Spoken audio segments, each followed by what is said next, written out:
Irodov problem number 1.136. A small body A starts sliding from the height h down an inclined groove, passing into a half circle of radius h by 2. Assuming the friction to be negligible, find the velocity of the body at the highest point of its trajectory after breaking off the groove. So let's draw the diagram first.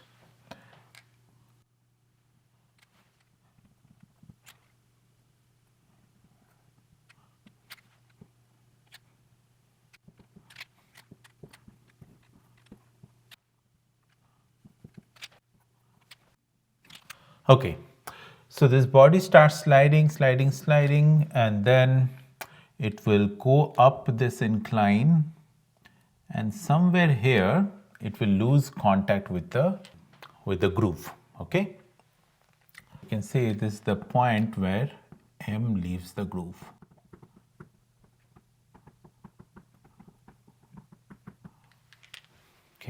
Okay, so if we analyze this point specifically, so let's say this was the half circle, okay.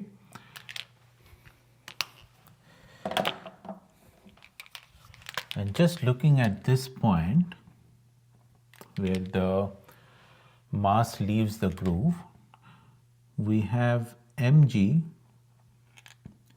which is acting downward, okay. There is some velocity, okay, and this, so let's say this is the center.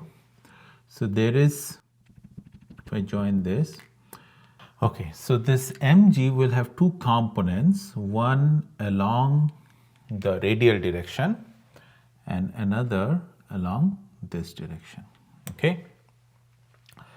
Now the one along the radial direction, that provides the centripetal acceleration, okay. Let's say at this point the body had a velocity v, okay. So the centripetal acceleration, I can write it here, centripetal acceleration or centripetal force is mv square by r. Now radius is h by 2. So which is mv square by h by 2. Okay, so that centripetal acceleration is provided by the component of this gravity force. If let's say this angle is theta, so mg cos theta provides the centripetal force, okay. Now when mg cos theta is not sufficient to provide that centripetal force, it will lose contact with the groove, okay. So the edge condition then the edge condition is mg cos theta is just equal to mv square by h by 2, okay. This is the theta at which the mass loses contact with the groove, okay. So from here we can say cos theta is 2v square by hg, okay. So we got that. So back here, if I draw this diagram, this angle is theta at which the ball loses contact or body loses contact. So what is this height then? This height. This is h by 2. So this is h by 2 cos theta.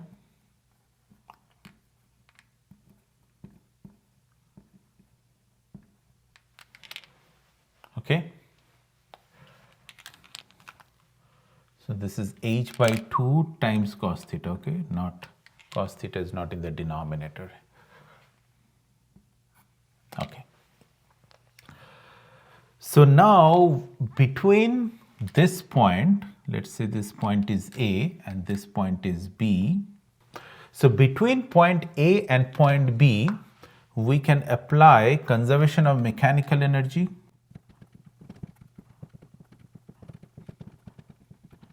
Why can we apply conservation of mechanical energy? Because there are no non-conservative forces, there are no friction forces here, no external forces. Only force that is applicable here is the gravity force, which is a conservative force. Okay. So initial kinetic energy plus initial potential energy should be equal to final kinetic energy plus final potential energy. Initially the body was at rest, so kinetic energy is 0. Now the potential energy is mgh. Here kinetic energy is half mv square, where v is the velocity, okay, and potential energy is, now it is at a height this h by 2 plus h by 2 cos theta. So mg h by 2 plus h by 2 cos theta. So we can write gh is v square by 2 plus g h by 2 plus g h by 2 cos theta. Now cos theta we have is 2v square by hg.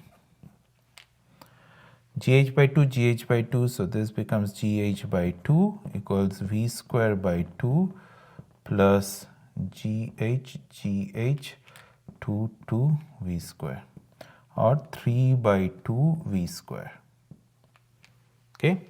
From here we can get v square is, so 2 gets cancelled, gh by 3, or v is root over gh by 3. Okay. Now the question says, what is the velocity of this body at its maximum height? Now after it loses contact here, let's look at this diagram. At the point its velocity was v, okay, and this angle was theta, and this is tangential, so I can say this angle is theta. When it loses contact with this, after that it will still keep rising, and it will reach a point which is the maximum height the ball reaches.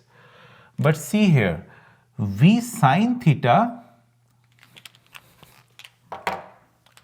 v has two components, v sine theta in this direction